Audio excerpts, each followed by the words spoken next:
Hi, and welcome to this episode of John's Model Kit Review. In today's fun model making technique video, I'll be talking about my painting sequence when I am airbrushing a model aircraft.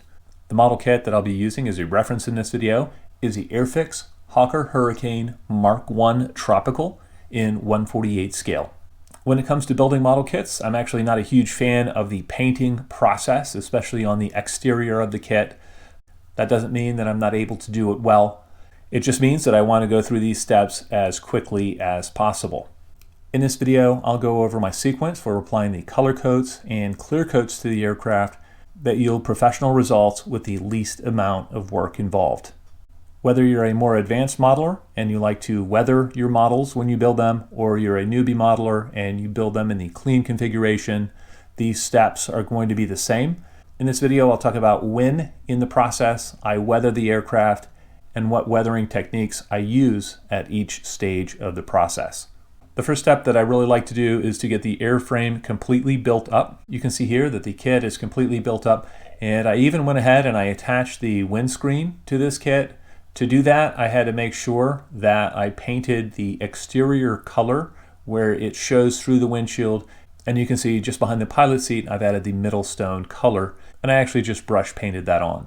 The next step in this process is to mask off the clear sections of the canopy and also to mask off any pre-painted recessed surfaces. In this picture, you can see the wheel wells, and I have those mostly pre-painted at this point. I've also pre-painted the inside of the radiator housing in the underside color, and that's a British azure blue. In a recent video on this channel, I've gone over multiple masking techniques for models, and that is a great reference if you're unsure of how to mask recess areas or between camouflage colors, etc. You can view that by clicking the link above. Once the canopy was masked off and all the recesses masked off, the first color that I airbrushed onto the exterior of the model was the interior green onto the framing of the canopy. This is a color that shows through on the inside of the canopy if you're looking through the canopy on the finished kit. Once the interior color is sprayed, then I go ahead and I apply the color coats to the exterior of the model. Since this kit has a multi-color camouflage scheme, I apply one color and then I mask over that to protect it before applying the next color.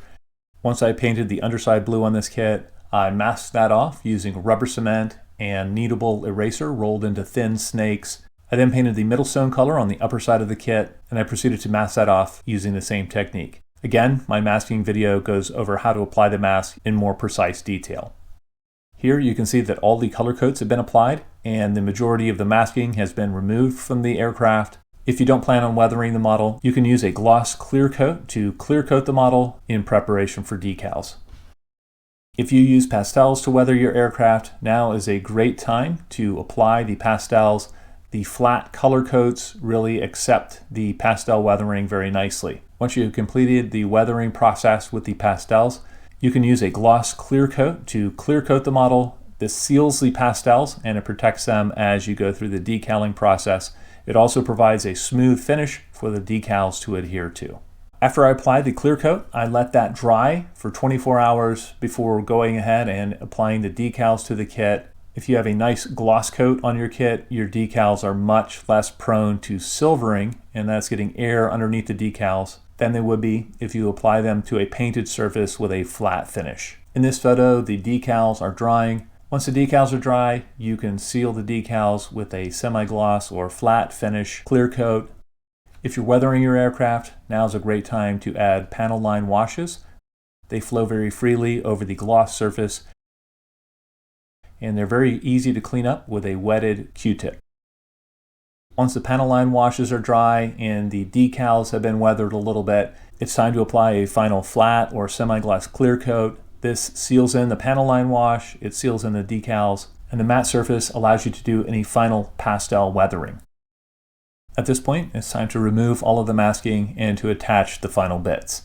In summary, in my experience, this is the most efficient airbrushing sequence that I know of, and you can use the same exact sequence whether you are finishing the kit weathered or unweathered. Whether you're an experienced modeler or an inexperienced modeler, if you plan on airbrushing your models, following the steps of applying the color coat, then applying a gloss clear coat for decals, and then applying a final clear coat to seal the decals will really give you great results with a minimum amount of airbrushing sessions.